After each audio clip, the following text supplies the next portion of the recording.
the smartest man alive. Reed Richards. Doom time!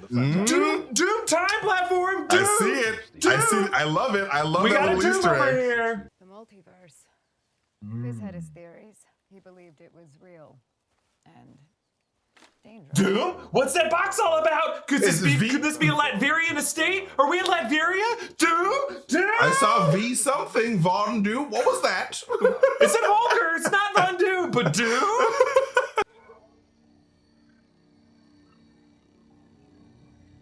Oh.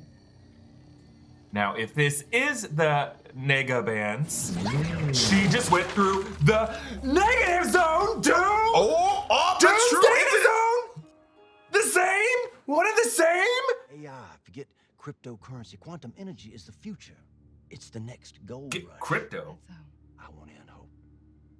So as a gesture of goodwill, I have taken the liberty of arranging some buyers for your land. Buyers? Starting big. Buyers? $1 billion. $1 billion? That's a big Who bid. is a billionaire in the MCU if not Victor Von Doom? Who also knows about quantum tech? He's got the money. He's got the means. He's got the will. Is he Will Byers? That's a different franchise. He's got them Doom dollars, Eric. He's got the Doom bucks. Hey, welcome back to New Rockstars. As we brace for the announcements coming at Marvel Studios panel at San Diego Comic-Con this weekend, we're coming out of Ms. Marvel with a mysterious itch. And after, doing a bit of contact tracing, we realized that patient zero was a certain Latvian who we brushed shoulders with several times without realizing it. Victor Von Doom is Dr. Doom imminent in the MCU. Let's look at those Doom clues, Doom clues. Boom! You looking for Doom? I threw a lot at us. I love the in Doom Clues opening reference. minutes I love the Blue's Clues of reference. We need a green dog showing up on the screen for Blue's Clues. Just kidding, that's gonna be a lot. We're gonna find our first incursion. That's a first clue. You put it in your notebook, and that's what you do. This is Inside Darla. Uh-oh, you can't walk into the frame. Now there's a shadow on the back. Oh, I'm gonna have to tell you to go. You're so Hello, cute. baby, I know. hello. I love you, but you gotta go. Come on. This is Inside Marvel. It's New Rockstars' weekly Marvel reaction show that you all hate now. I'm Erik Voss, and with me is MT. MT, we're now in a gap period, but only for a few days because San Diego Comic-Con's coming, and it's gonna change our lives on Saturday. Yes. How are you feeling? Dude, I am so excited for just more Marvel announcements. Like every time Marvel Studios has like an event or has a presentation, it's always something exciting. It's always something new, and it's always like something to get people hyped. So like I'm hyped for the potential hype coming very soon. I'm with you, MT, and I'm not just hyped. I think I need this. I think right now I'm in an interesting place with a lot of Marvel fans out there. We don't really know where it's going. I'm still enjoying the vibe. I'm vibing. Right. I'm having a great time vibing here in Phase 4, but we don't really have a sense of the vector. They keep saying like, well, it's this. It's actually this. Well, actually it's this. I'll actually have given you clues. It's like, we need just Kevin Feige to walk out on the stage and tell us what to look forward to. And I'm looking forward to that. I'm looking forward to just a bit of direction. Hell yeah. I need my guidance counselor. I need my Mr. Wilson to sit me down and say, you're 16 years old, but now's the time to pick your major that you'll be doing for the rest of your life. Exactly. That's what I need. I just need that. Well, Ms. Marvel's actually in our rear view mirror. And since Mephisto technically showed up in Thor Love and Thunder, we found out we can now move on to our next big bad, Dr. Victor Von Doom. Kevin Feige might talk about him this weekend at Comic-Con. He might not, but we have gotten a number of clues pointing to Doom's arrival in the MCU. And in this episode of Inside Marvel, MT and I are going to discuss whether Doom will join the MCU from a multiversal incursion or whether he might have already been sneaking around the MCU in the 616 universe right under our noses. Before we get to Doom, be sure to check out newrockstarsmerch.com where you can grab our new latest obsession shirt, Worthy of Love, inspired by Thor, Love and Thunder. Great shirt. Like, it's a good shirt. Like all of our latest obsession shirts, this one is limited edition. Zero edition. I'm pretty sure that's the same company. I don't know.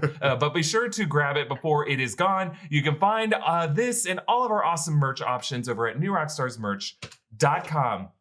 MT, what are we talking about this week? All right, man. It's the biggest question I feel a lot of people have had since we've seen Reed Richards in Multiverse of Madness. Where is Dr. Doom? Where in the multiverse is Dr. Von Doom? Now we need to see like Carmen Sandiego wearing a green suit and like wearing a Doom mask and then like jumping off of a building. That's what I need to see. Sorry. Yeah, I need to see it too. I mean, and then we can have a variant of where in time is Kang the Conqueror. Right. Oh my God, I love those games. The Where in Time and Carmen Sandiego games were amazing. It was, yeah, I just love the music on those shows. They had that awesome group. They don't do it like I want to see like a behind the music documentary about the Carmen Sandiego doo-wop group. Right. Because they, there's some drama. Oh, they're all sleeping with each other. There's Fleetwood Mac level rumors, drama happening behind the music of that group. Oh yeah, and yeah. I just assumed there's an orgy. There's an orgy, and one of them walked away not okay with it. Like, it's the bass. It's the whoa. It's rumors. Because his bass notes were so low, the frequency, no one could hear him say the safe word. Right. Oh no. Oh no. Oh dear. This is gross. I am sorry, everyone. I'm just so sorry. I'm just sorry for everything. All right, let's just get back on track here and start with a bit of background on Victor Von Doom. Dr. Doom was introduced in 1962 in the Fantastic Four #5. That was when Stan Lee and Jack Kirby really were imagining the guy as a simplistic personification of death. Right. He's got the iron mask, but the cloak hood. But he wasn't really given a backstory until a couple years later. He was a Latvian Romani who lost his mother and then went on to study in the United States. And this is where he met Reed Richards. Victor, at some point, built a machine to try to communicate with the dead because he misses his mama, but the machine malfunctions, scarring his face. We find out later that it was Ben Grimm who messed with the machine. So Ben Grimm feels all this guilt. Like, did I actually, create this monster? And then Ben Grimm says, well, nothing bad will happen to my face. My face will be beautiful forever. He said it's clobbering time to one of the screws on the machine. And then he said it's clobbering time to stone zits. It's on its face for the rest of his life. So Doom flees to Asia. He meets Tibetan monks. This is where he gets the suit. He and kind of gets in touch with himself. Becomes like a badass warrior. He returns to Latveria. He takes over the country. And then at this point, he just kind of fights and messes with and tries to kill the Fantastic Four whenever he can. At one point, he tries to shrink them out of existence. But he accidentally gets shrinked out of existence. But we find out later he spent all that time in micro worlds, which is what the quantum realm is based on in the MCU. He takes over that society as a ruler and later returns to continue tormenting the Fantastic Four. Hooray. Actually, we find out in a 2013 run that Victor's mother, Cynthia, actually died due to a deal with Mephisto going wrong. Now, I'm not forcing him back in there. I'm just saying that, this is just a case in Marvel Comics, folks. Mephisto has deals with everybody. Right. And he's like a little jerk who's screwing up everyone's life. Yeah. But Doom has really been the guy who has had this reputation of one of the smartest villains of Marvel lore. He's a master both of science and of magic. Right. He understands the multiverse better than anyone, arguably, than Kang, I would say. And he's just really a relatable villain with this heartbreaking Latverian backstory. Right. And he's just fascinating.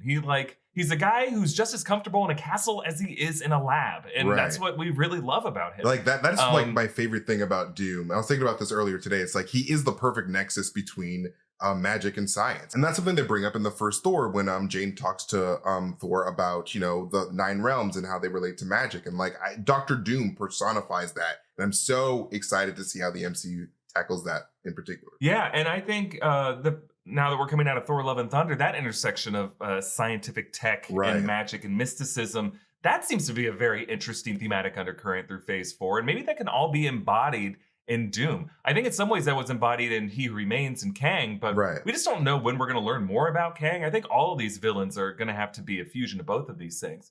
But as we look ahead to the MCU's future, Doom plays a very important role, really the central role in the 2015 Incursion storyline that leads into Secret Wars. He's the guy who's hunting down Molecule Man. He's using the Beyonders. And when all these universes are colliding, it's really Doom at the center of all of it, setting up Battle World with his Doom bots, this multiversal plane where all the Marvel heroes and villains can be brought back and they fight it out. And they're just trying to overturn Doom for controlling all of them. But as of this moment in the MCU, it just remains unsettled whether we will get a movie version of Secret Wars. I think it's very likely, if not probable. But we don't know yet if that movie version of Secret Wars will be lorded over by Kang or by Doom. You could see really either alternative, right? Kang at least is a more present multiversal threat in the MCU. It's just hard right now to see why Kang would want all the Marvel heroes and villains to fight in battle worlds. But then again, He Remains did promise, wait till you meet my variants, suggesting that at least one of those variants is going to be a madman interested only in childish, violent delights of pitting toys against each other. As maybe even that one with the huge, massive statue looming over the TVA. That could be the guy who's like, I could spend a movie or two on a battle world. But in my opinion, Kang is just more interesting to explore in the ways he has already manipulated history and inspired certain people and saved people who didn't need to be saved. And, has already just kind of pruned the timeline in specific ways. I don't need this kind of Marty McFly thing of like, Kang invented rock and roll. Though if we found out that Jonathan Majors actually told Marty McFly to play that guitar riff, hey, I'd be like, hey, that actually fixes one of the most annoying plot holes in movie history where Marty McFly invented Johnny Be Good. Anyway, I think there's just other interesting places to go with Kang, though I wouldn't mind if he was like the leader of Battle World. I just think when it comes to the MCU Doom, the Multiverse of Madness producers confirmed Reed Richards' Square Portal is based on Dr. Doom's time platform, confirming essentially that Doom exists in the 838 universe. Right. Ms. Marvel just showed us the Nega bands, which I think might be a negative zone thing. We'll see. But I believe, MT, and I want to hear your thoughts on this. I think Dr. Doom will be introduced in the MCU not necessarily part of a cosmic plot, despite the fact that Quantumania is probably going to show us that city that might be based on the Doctor Doom micro world storyline. I think we're going to see a version of Doom that's more grounded in a plot on the 616 Earth. That's why I come back to Sonny Burch's mysterious buyer in Ant-Man the Wasp. I think someone who could place a starting bid of $1 billion for Hank Pym's quantum tech. Sure, there are characters like Wilson Fisk, the power brokers and their connections, the 10 rings might be able to put that money together. But I think the only person smart enough to know the science behind the quantum tech would be Victor Von Doom. I used to think it could be Norman Osborn as well, but No Way Home established that Oscorp doesn't exist in the 616 MCU. So I think Victor Von Doom exists in the 616 MCU. I think he's been spending these years gathering all the advanced technology and get his hands on quantum tech, Kree tech, Stark tech, Chitauri tech, Wakandan tech, Atlantean tech, mystical objects like the other bangle, the ebony blade. I think he is that buyer keeping brokers like Sonny Burch and Sharon Carter in business. And assuming we finally get a release date for Fantastic Four at Comic-Con this weekend, maybe in September at D23, I think that announcement with it will be a reveal of the actor who's going to play Doom. And I think we're going to see Doom show up in a post-credit scene within the next year. I'm comfortable enough saying that. But I want to hear your thoughts. How do you think Doom is going to show up in the MCU? Well, first of all, I really like that you brought up that like he's like probably going around and collecting all of these like really interesting like energy empowered technologies and objects. And so like we know from Moon Knight, which is something like really interesting to me, when Stephen Grant wakes up in the Bavarian Alps, he's like, all right, I have this like we don't know where the scarab came from. So like it'd be really cool if like Dr. Doom had a station up in like, what was it, Sweden? I forget where it was. I think it would have been Germany, right? Yeah, like if he was stealing from Dr. Doom, like it'd be really dope if he was stealing from Dr. Doom, and like, it was revealed and like retroactively that he was stealing from Dr. Doom.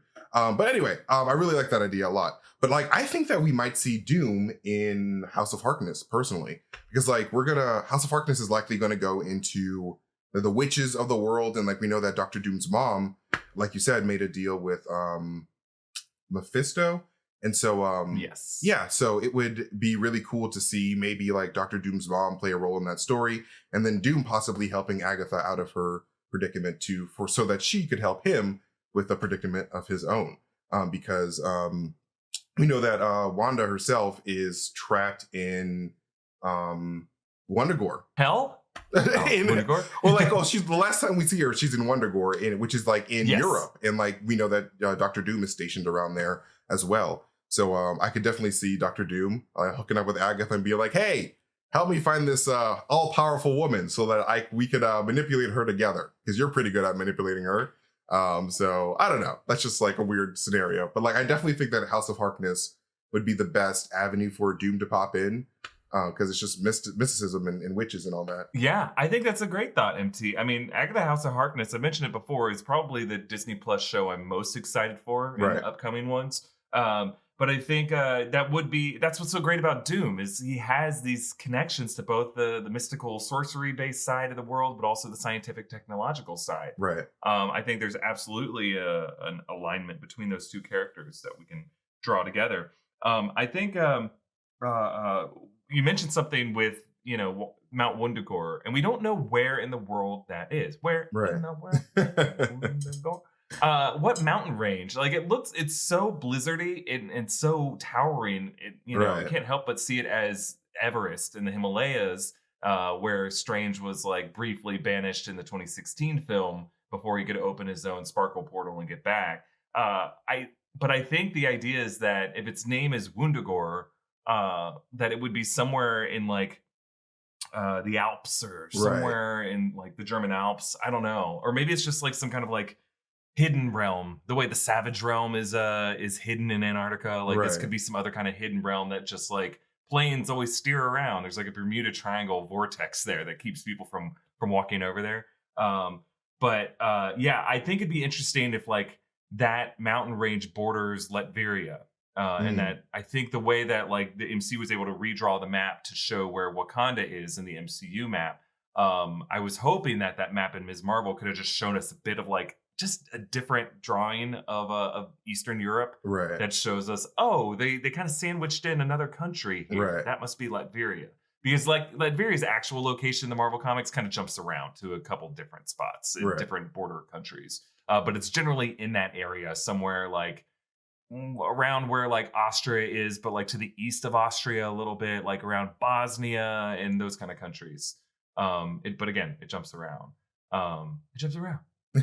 But that's why like I find it more interesting when the MCU can kind of like sneakily imply that the world that we've been living in is already, there's like corners of it we haven't explored. I love that about the Black Panther film. I was really excited to explore Madripoor in Falcon and the Winter Soldier. But I think that they can be a bit more specific with it. They don't have to just like, I want to see maps, I want to see specific boundaries and lines. And one thing I liked about Ms. Marvel is when it showed us that 3D display of how the realm fits in over the city of Karachi. I'm just saying more of that, please. Use more textbook visual examples of how this works. You wouldn't even require your showrunners and your directors to know it. You could just, if it's Marvel Studios, just paying for these VFX artists that they should pay more and give them more time to work on things, of course. But like they could just like put a map on a screen. And then that MT and Erik are going to be here. Just go crazy on that map. You can even put a sticky note on the screen for MT and Erik. Yeah. We'll find it. We will find it.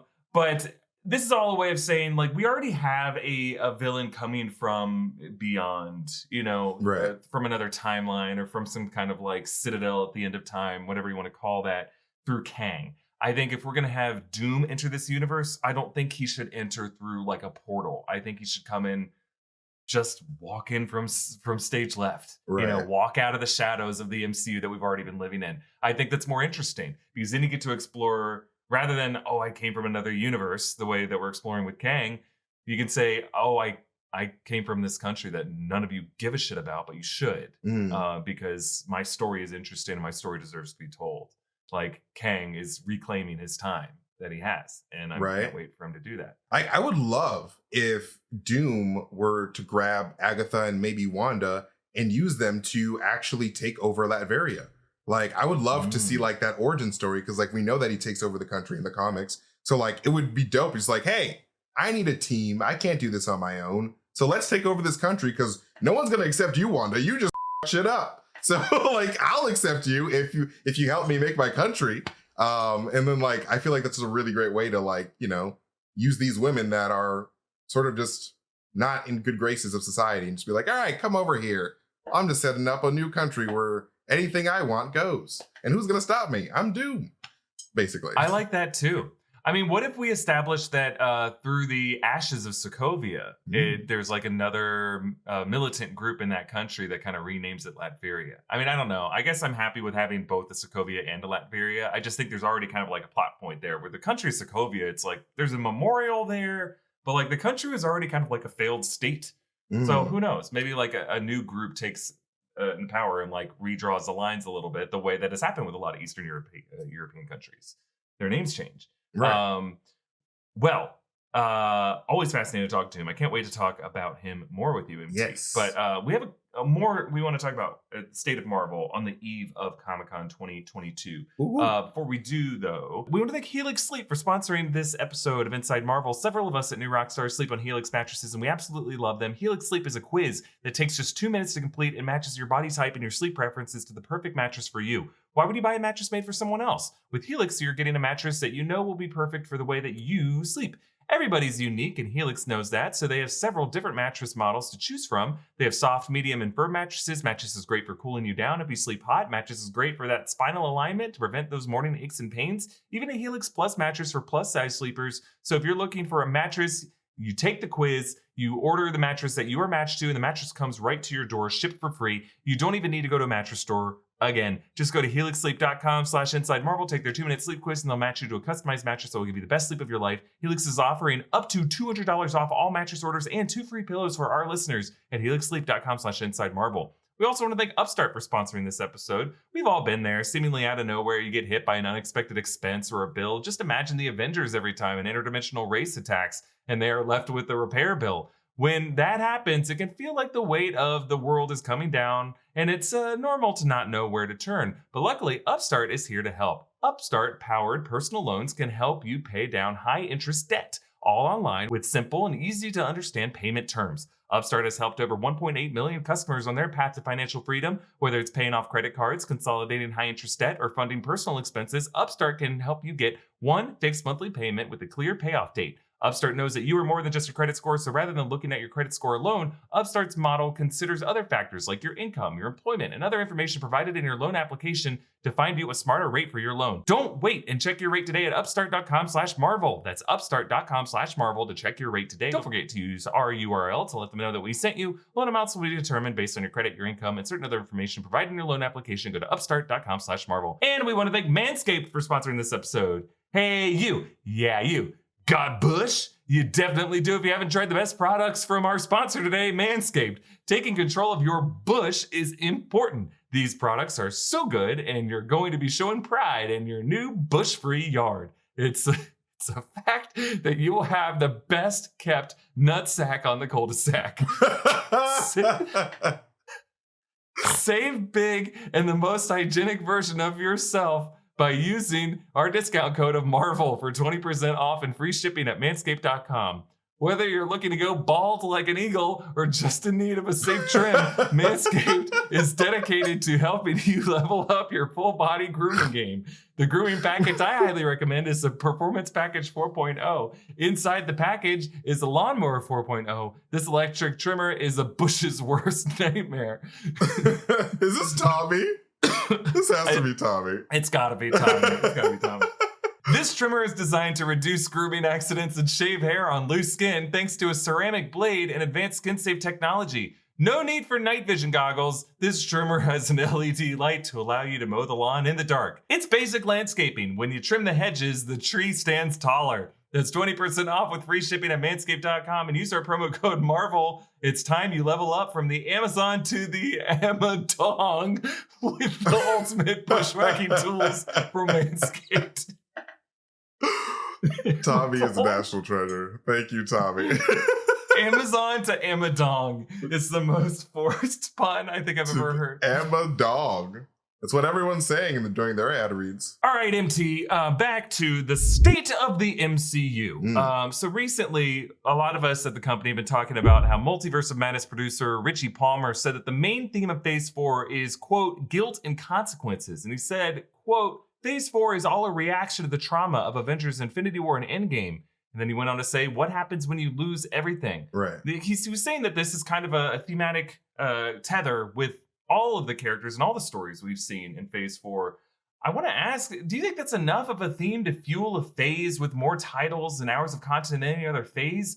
And I ask this because, you know, a lot of Marvel fans might feel a little disillusioned right now after some mixed feelings coming out of Thor: Love and Thunder. Some people felt a little mixed coming out of Multiverse of Madness after shows like Ms. Marvel and Moon Knight and Hawkeye and What If. Like, I would say watching WandaVision and Loki, all of us, I think, were pretty pumped. I still felt pretty pumped after What If, but all these other titles, I very much enjoyed them. I haven't really had any complaints, but I do understand why people might feel like, well, this kind of led me to believe the whole franchise is going this way. This has led me to believe this is going in another way. I'm not really sure. So do you think fans might feel justified in feeling a bit disillusioned? And if so, what announcements at Comic-Con this weekend do you think could win these fans back? I think that we're in a weird point because we've never really been in a phase 4 before. And I say that because, like, you know, phase 1 of the MCU was like the beginnings of everything. Like, comic book movies were never anything like the MCU when the MCU first started. So, like, now that we've ended a saga, we ended the Infinity Saga with Endgame, we're at the beginning of a saga where, like, so many eyes are literally looking at this new world of, like, the MCU that is starting to form. And so I feel like what Kevin Feige's plan right now for phase 4 is, like, while they explore the grieving side of the MCU and, like, how you move forward past this, like, terrible, like, all these terrible events, you need to introduce all of these new characters that are going to be taking up the mantles of the heroes that will inevitably be, you know, leaving the MCU because their contracts will be up. So, like, you know, it's basically the new Avengers. Like, you know, we're getting our young Avengers being set up with Hawkeye and Stature and all these, like, Patriot, all these little new kids coming in. We have She-Hulk. And so, like, I think that what their plan is we're basically in phase 1 again. We're in a new phase 1. And so, like, we're being introduced to new heroes, which I really love. Like, I love our old heroes. And I love, like, the stories that we've gotten because, like, you know, they're the old reliables. But, like, what they're doing is, like, we're in a new phase 1 where, like, we're just introducing new heroes, like your Shang-Chi's, your Miss Marvels, your Moon Knights. And I feel like this is all sort of coming to a head, potentially, for me anyway, this is my opinion, for Civil War 2, which I think will be announced at some point, either this year in Comic-Con or at D23. I think Civil War 2 is the reason why they're introducing so many characters, like freaking Frogman. Like, I just, if you have Frogman in the MCU, you're literally gearing up. Like, you need as much heroes as possible. I love Frogman, but it's just like, I feel like Marvel Studios just, like, I feel like in every Disney Plus show, they at least have to introduce one new hero. Like, we had Red Dagger, we had Layla in the form of, I forget, the Scarlet Scarab. Like, I feel like every show is going to introduce new characters for a Civil War 2 scenario, which I cannot wait for because I really want that to happen. And I feel like people will be really excited because Civil War, like, 1 was amazing. But yeah, what do you think, Eric? I think that's so interesting. I am definitely hoping for another Civil War event. I think the Civil War film did a lot of great things for the MCU, but just left us wanting that sense of scale that like a true universe-spanning war should have. I think Infinity War and Endgame definitely had that vibe to it, but like I think Civil War should really be like a series, like a multi-part event, right? You know, like maybe 3 movies that are released on Disney Plus in a year or something like that. I don't know. But now that we have all these intersecting TV shows that kind of occupy their own different side of the universe, I think now is a great time to do that kind of event because you really could see how everyone kind of reacts to it, right? I think maybe Marvel Studios might have made a mistake ever using the term phase 4. And I know there was a point where like Kevin Feige would never really commit to phase 4. At some point, they kind of called phases 1, 2, and 3 the Infinity Saga. Right. And that really excited me because I'm like, okay, so now it's not about phase 1, 2, or 3. They were all part of the Infinity Saga. So what's this next saga? And we speculated maybe it was a multiverse saga. I think there's a lot of different ways you could describe it, even call it maybe the Rebirth Saga or something like that. Because I think if you were to frame it that way, a lot of fans would go into it saying, oh, so okay, we're just vibing right now. We're just meeting a lot of new people, and we don't need to think of it as like another phase as part of this installment chapter system structure that we've been in. And less eager to be like, what is it all leading to? Like, it's okay if a universe doesn't all lead to something. And, you know, I remember back in phase 1, we didn't know what it was all leading to. It was kind of exciting to just go from Iron Man to Iron Man 2 to, you know, Hulk was in there, Thor, first guy. It wasn't until like they announced that an Avengers thing was happening, and we knew when Nick Fury showed up that something like that might be in the future. But I don't remember feeling like Avengers is coming until that post-credit trailer at the end of the first Cap film. Right. And then it's like they showed a trailer for Avengers. I'm like, oh, okay. Right. All right, I get it. I see now. Like, yeah, during I that figured stage, was happening, but we were just more so happy of just like seeing the world connecting together. It's like, oh my God, like, is that Tony Stark in an Incredible Hulk film? And it's just like, we've never seen so much interconnectivity between films. So like, we were just happy that was happening. And then when Avengers hit, we were like, what? And then the post-credit scene of Avengers is when the big hype came, when Thanos was like, oh, I exist. It's like, oh, we're going aliens now? Like, we're real. Like, obviously Avengers 1 was an alien film, but like, Thanos was like, well, no, we're committing to like a cosmic saga of the MCU. Like, the MCU is now bigger than it's ever been. And so like, ever since then, that's when like the hype really, really built. But yeah. So I wish that Marvel Studios could kind of like, and maybe that is what Comic-Con is all about. And maybe Kevin Feige has been saying that all along. And we just haven't really been listening. But I think rather than calling this phase 4, I don't think they should call it a phase, because the reality is we are getting so many more hours of content just from these, what has it been, 6, 7 Disney Plus shows that we've gotten or are getting so far, and just more and more on the way. To say that like that type of storytelling is on par with the 6 movies we got of phase 1, separated in some cases by years, I don't think it's really fair to compare them. But I do get this idea of people feeling like thematically a little turned around, because this idea of like a reaction to Infinity War and Endgame, like I love, if this were truly that, then every episode of every new show should have catching up with a character either coming back from the blip or experiencing them in the moment of the blip. And I've loved every time that like they've done that in the MCU, whether it's Yelena Belova or Monica Rambeau. Right. I could watch a whole series of just like blip stories. But that doesn't necessarily seem to be the case for all these characters. I think it's this series, or this phase, has been about like introducing us to new people, and it feels a bit more experimental in that we're just going to see who sticks. I honestly feel that the introduction of characters like Scarlet Scarab and Red Dagger, and Kazi and Hawkeye, a lot of them just feel a bit inconsequential. Right. Like, of all of them, the ones that have like stuck the most with me have been Monica Rambeau, Kate Bishop, obviously, but I think she's pretty much a title character on that show. But like characters like Sharon Carter, you know, the even like Johnny Mayonnaise, like a lot of these characters are just like cool. Like, yeah, I guess I'm excited when they show up again, but they haven't really like persisted in my you know, the frontal lobes of my brain as much as like some others have. And often like I forget they exist. Now, characters in Loki, for whatever reason, like I would die to protect B-15 and KC and Sylvie and Renslayer. Like they, for whatever reason. I guess I mentioned Monica Rambeau. I think Agatha Harkness has been the biggest breakout new character. Oh yeah, for sure. Like the most beloved out of any new character from Disney Plus, I feel. Absolutely, yeah. I don't know if anyone else has really come close to like Agatha and Monica Rambeau, in my opinion. Well, Morbius. I'm Morbius. Morbius. Not Morbius. Mobius. It's Morbid time. Yeah, Mobius is up there. Right. Mobius is up there for sure. Yeah, so I think like that's why I'm eager. I think the announcement at Comic-Con this weekend that would just get me really pumped is like, what the next, like if we learn what the Fantastic Four subtitle is going to be.